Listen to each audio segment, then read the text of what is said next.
ഇപ്പോൾ LDF convener Vaikom Viswan വാർത്താ സമ്മേളനം നടത്തുകയാണ്. തത്സമയ സംപ്രേഷണത്തിലേക്ക്.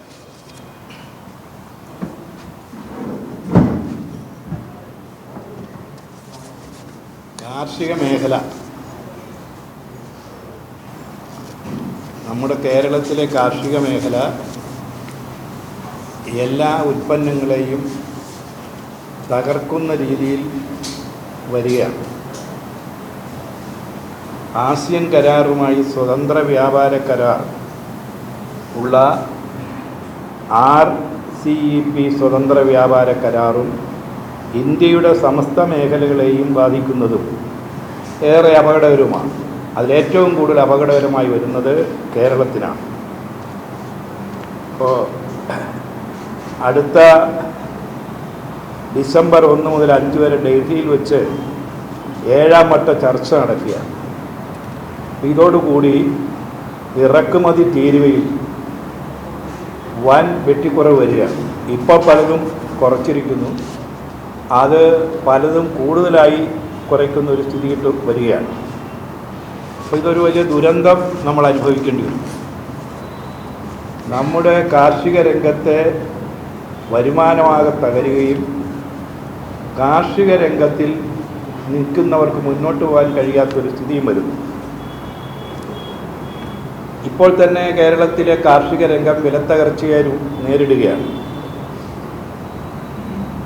ഉണ്ടാകാൻ പോകുന്ന സാഹചര്യം ഈ 7ാം വട്ട ചർച്ചയും കൂടി കഴിയുമ്പോൾ നമ്മുടെ നാട്ടിൽ ഉണ്ടായിരുന്ന എല്ലാത്തിനെയും കുറേ കൂടി തകർക്കും.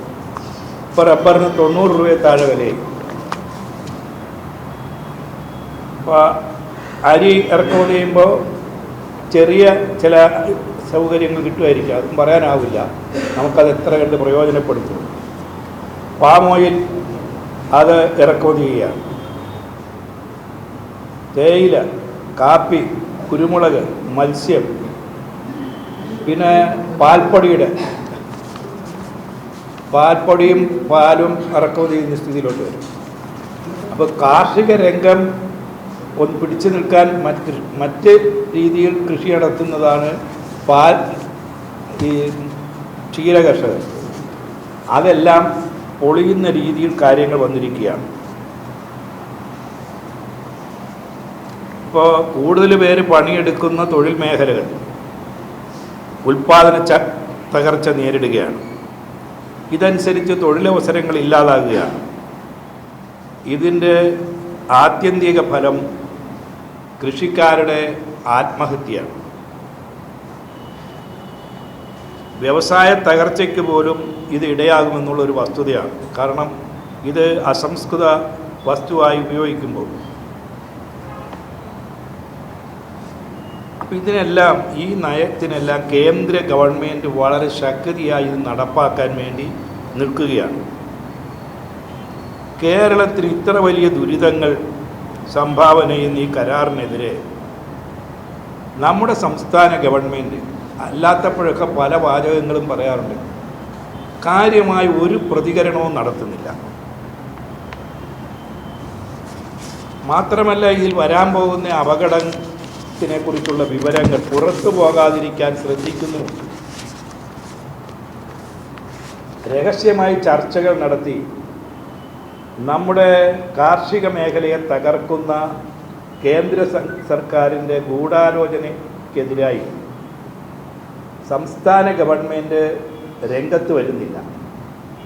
അതുകൊണ്ട് തന്നെ കേന്ദ്ര സംസ്ഥാന ഗവൺമെൻറ്റിൻ്റെ ഈ ജനദ്രോഹ നടപടികളൊക്കെ എതിർക്കുന്ന ഒരു പ്രമേയമാണ് ഞങ്ങൾ ആദ്യമായി അംഗീകരിച്ചത്.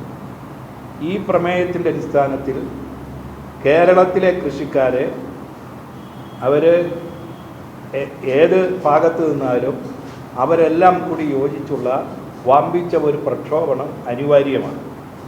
LDFനെ സംബന്ധിച്ചിടത്തോളം ഞങ്ങൾ എല്ലാവരെയും യോജിപ്പിച്ച് മുന്നോട്ട് പോകാൻ എന്തൊക്കെ ചെയ്യണമോ ആ രീതിയിലുള്ളൊരു സമീപനവും ഏറ്റെടുക്കും. ഇതാണ് ഞങ്ങൾ അംഗീകരിച്ച ആ പ്രമേയം നടപ്പാക്കുന്ന കാര്യത്തിൽ എടുത്തിരിക്കുന്ന സമീപനം. വേറൊന്ന് ബാർ കോഴ കേസുമായി ബന്ധപ്പെട്ടതാണ്. ബാർ കോഴ കേസിനോട് ബന്ധപ്പെട്ട് ശ്രീ KM മാണിക്കെതിരായി ക്വിക്ക് വെരിഫിക്കേഷൻ നടത്തി അതിനനുസരിച്ച് വിജിലൻസ് അന്വേഷിച്ച് തുടരന്വേഷണത്തിൻ്റെ രീതിയിലോട്ട് വരികയും ചെയ്തു. അതേ സമയത്ത് തന്നെ ശ്രീ ബാബുവിനെതിരായി കോഴ ചോദിച്ചു എന്നും കോഴ നൽകിയെന്നും കോഴ നൽകുന്നതിന് വേണ്ടി ബാർ ഉടമകളിൽ നിന്ന് തുക പിരിച്ചു എന്നും വ്യക്തമായി ആരോപണം ഉന്നയിക്കുകയും അത് വിജിലൻസിൻ്റെ അന്വേഷണത്തിന് വേണ്ടി സമർപ്പിക്കുകയും ചെയ്തു. എന്നാൽ ശ്രീ മാണിയുടെ കാര്യത്തിൽ ശ്രീ മാണിക്കടക്കമുള്ള പരാതി അനുസരിച്ച് തന്നെ ക്വിക്ക് വെരിഫിക്കേഷന് വേണ്ടി ശ്രമിച്ചപ്പോൾ ഇവിടെ ഒരു പ്രാഥമിക അന്വേഷണം ആണ് നടത്തിയത്. വിജിലൻസിൻ്റെ മാനുവലിൽ എങ്ങും ഇല്ലാത്തൊരു അന്വേഷണ രീതി. അത് ബോധപൂർവം മുഖ്യമന്ത്രി ഇത് അന്വേഷണം തകർക്കാനും അങ്ങനെ ബാബുവിനെയും അതിൽ കൂടി മുഖ്യമന്ത്രിയെയും രക്ഷിച്ചെടുക്കാനും എടുത്ത ഒരു നടപടിയാണ്.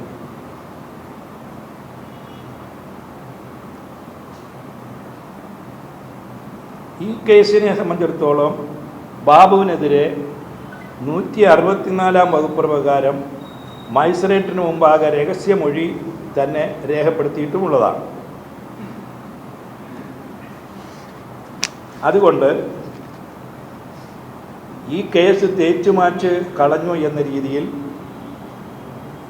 ബാബു ഇതിന് തെളിവില്ല എന്ന് പറഞ്ഞ് തള്ളിക്കഴിയുന്ന ഒരു സമീപനമാണ് കൈക്കൊണ്ടത്.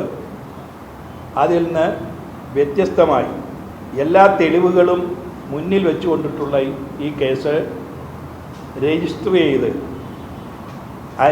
അന്വേഷണം നടത്തണം. ക്വിക്ക് വെരിഫിക്കേഷൻ ഇക്കാര്യത്തിൽ നടത്തണം. ബാബു തത്സ്ഥാനത്ത് നിന്ന് രാജിവെക്കണം.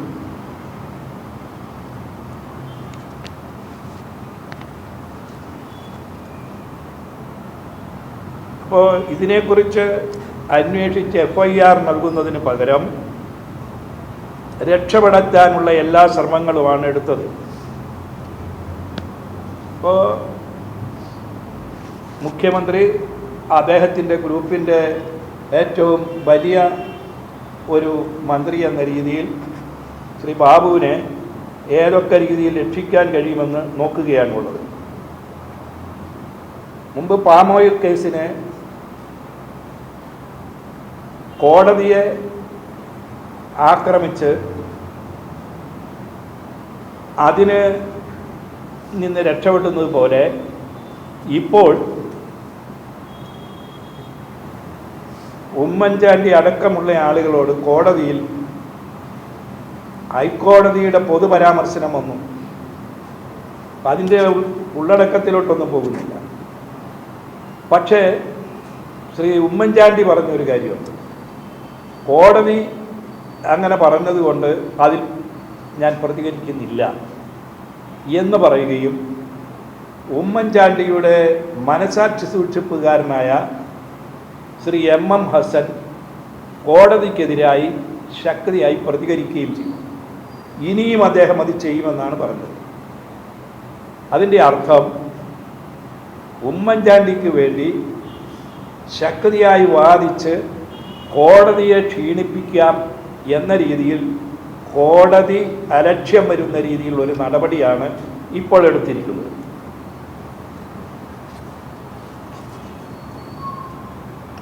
മന്ത്രിസഭയിലെ അംഗങ്ങൾക്കെതിരെ അഴിമതി ആരോപണങ്ങൾ ഉന്നയിക്കുമ്പോൾ അന്വേഷണ രീതി വ്യത്യസ്തമാണ് എന്ന് പറയുന്നത് LDF മാത്രമല്ല.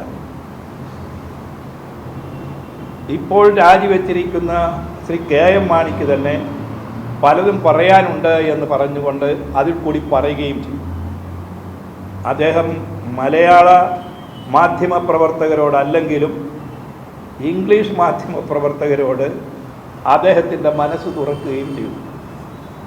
അതിൽ കൂടി ഒരു കാര്യം വ്യക്തമാണ്, അവിടെ രണ്ട് നീതിയാണ് ഒരേ കാര്യത്തിൽ നടപ്പാക്കാൻ മുഖ്യമന്ത്രി അടക്കമുള്ളവർ പരിശ്രമിച്ചത് എന്നാണ്.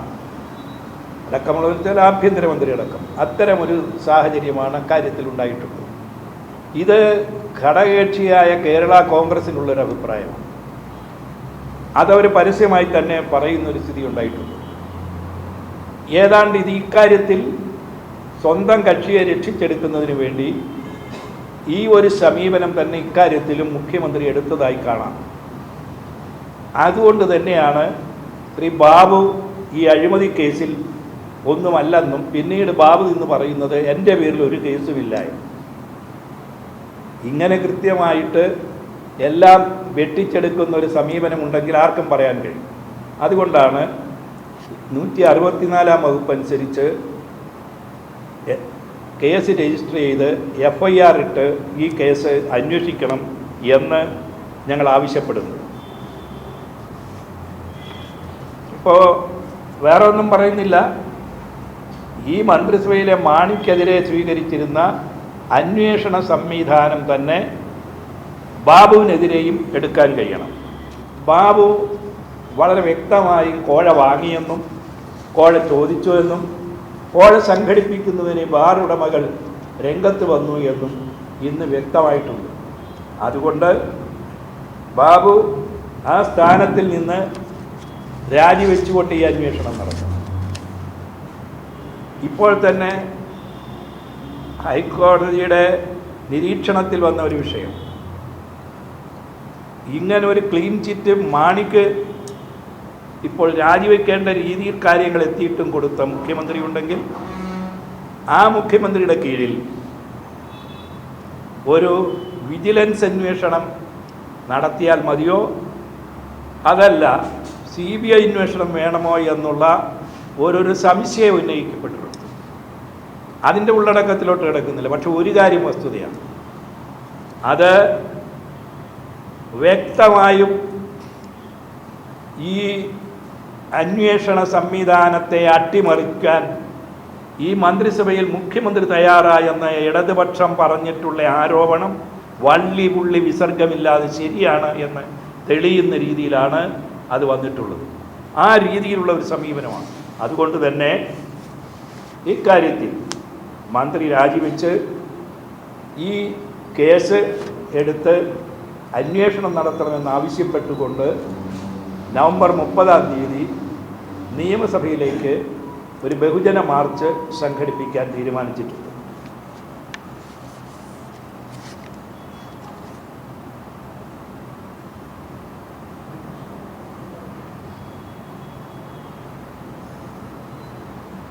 ഇവിടെ മാണിയെ കുറ്റവിമുക്തനാക്കാനുള്ള ഒരു കേസായിട്ടാണ് പോയതെങ്കിലും ആ ഒരു സാഹചര്യമല്ല ഇപ്പോൾ അവിടെ കാണുന്നത്. അതിനോടുള്ള പരാമർശനത്തിലാണ് ഒരു മുഖ്യമന്ത്രി ഒരിക്കലും ചെയ്യരുതാത്ത ഒരു പ്രസ്താവനയാണ് അദ്ദേഹം അക്കാര്യത്തിൽ ചെയ്തത് എന്ന് വ്യക്തമാക്കിയിട്ടുള്ളത്.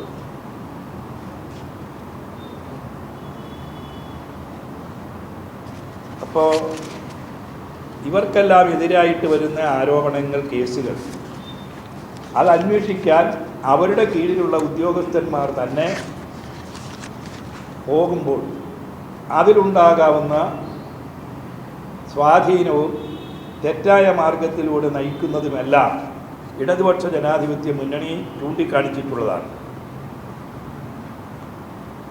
ഈ സോളാർ കേസുമായി ബന്ധപ്പെട്ട്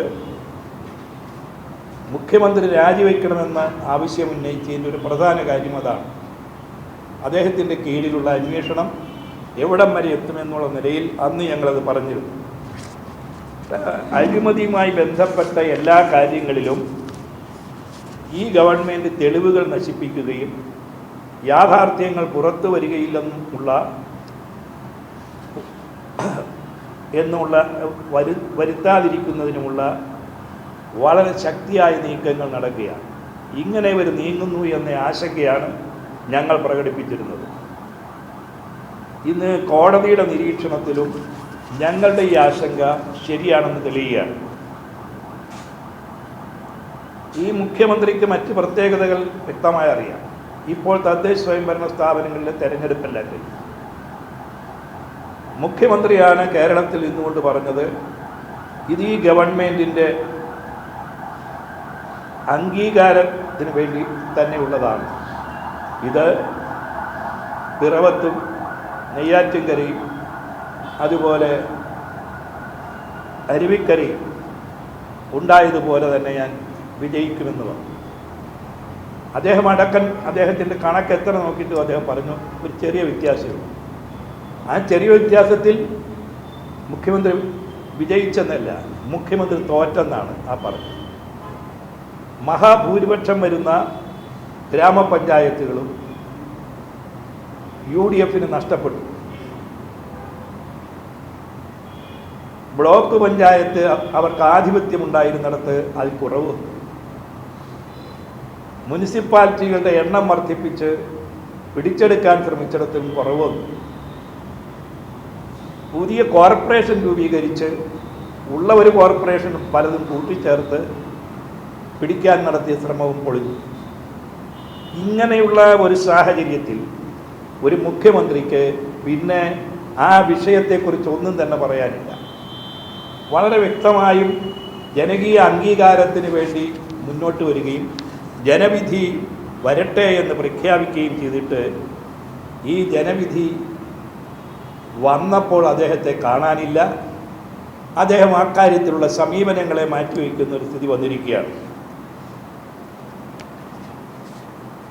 അതുകൊണ്ട് ഈ കാര്യങ്ങളിലുള്ള ജനവിധിയെക്കുറിച്ചുള്ള അദ്ദേഹത്തിൻ്റെ മൗനം ഭഞ്ജിക്കാൻ അദ്ദേഹം തയ്യാറാണ്. ഞങ്ങൾ മറ്റൊരു വിഷയം എടുത്തത് ഇടതുപക്ഷ കക്ഷികൾ ദേശീയ അടിസ്ഥാനത്തിൽ നടത്തുന്ന ഒരു പ്രക്ഷോഭണ സമരത്തെക്കുറിച്ചാണ്. ഡിസംബർ 1 മുതൽ 6 വരെയുള്ള തീയതികളിൽ ദേശീയ അടിസ്ഥാനത്തിൽ വിലക്കയറ്റത്തിനെതിരായിട്ടും വർഗീയതയ്ക്കെതിരായിട്ടും ഒരു ക്യാമ്പയിൻ സംഘടിപ്പിക്കുന്നുണ്ട്. കേരളത്തിൽ ഇടതുപക്ഷ ജനാധിപത്യ മുന്നണി ആ ക്യാമ്പയിൻ നടത്താൻ തീരുമാനിച്ചിരിക്കുകയാണ്. ഇവിടെ ന്യൂനപക്ഷ ജനവിഭാഗങ്ങളെയും ജനാധിപത്യവാദികളെയും കശാപ്പ് ചെയ്യുന്ന നടപടികൾ ഇന്ത്യയിലാകമാനം നടന്നുകൊണ്ടിരിക്കുകയാണ്. ഹാൽബോൾക്കർ, ഗോവിന്ദ പൻസാര, കൽബുർഗി തുടങ്ങിയ സാംസ്കാരിക നായകന്മാരെ വെടിവെച്ചു കൊല്ലുകയും മറ്റു പലർക്കും ഇതേ ഗതി ഉണ്ടാകുമെന്ന് ഭീഷണിപ്പെടുത്തുകയും ചെയ്തിരിക്കുകയാണ്. ബീഫ് കൈവശം വെച്ചു എന്ന് പേര് പറഞ്ഞ് ന്യൂനപക്ഷ വിഭാഗത്തിൽപ്പെട്ടവരെ കൊലപ്പെടുത്തുന്ന സ്ഥിതിയും ഉണ്ടായി. അതുപോലെ ബീഫ് കേരള ഹൗസിൽ ഉപയോഗിക്കുന്നു എന്ന് പറഞ്ഞ് കേരള ഹൗസ് സംസ്ഥാന ഗവൺമെൻറ്റിൻ്റെ കീഴിലുള്ള സ്ഥാപനത്തിൻ്റെ ഫെഡറൽ സംവിധാനത്തെ തകർത്ത് അവിടെ പോലീസിനെ കൊണ്ട് ഇടപെടിക്കുന്ന സ്ഥിതിയും ഉണ്ടായിട്ടുണ്ട്. LDF യോഗ തീരുമാനങ്ങൾ വിശദീകരിച്ചുകൊണ്ട് സംസാരിക്കുകയായിരുന്നു കൺവീനർ വൈക്കം വിശ്വൻ.